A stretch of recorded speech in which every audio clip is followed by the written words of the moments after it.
мурдагы күнү Матраимовдун бир офисин саттык биз 16 миллион долларга. 16 миллион долларга саттык. Азыр ошо 16 миллион доллар можете сегодня посмотреть на счету, специальном счету находится у Госкомимущества.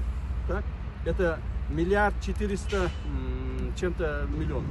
Сейчас мы у Раима Матраимова забрали, не то что забрали, он добровольно передал, пока добровольно передал около на 60 миллионов долларов своего имущества.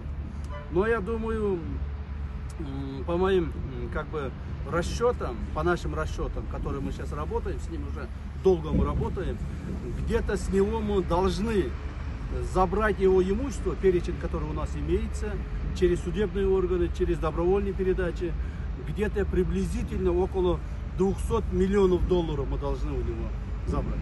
И этот процесс продолжается, этот процесс будет идти. Так? В конце концов, те имущества, которые он перепродал нескольким людям, якобы перепродал или там переоформил, тоже будем забирать.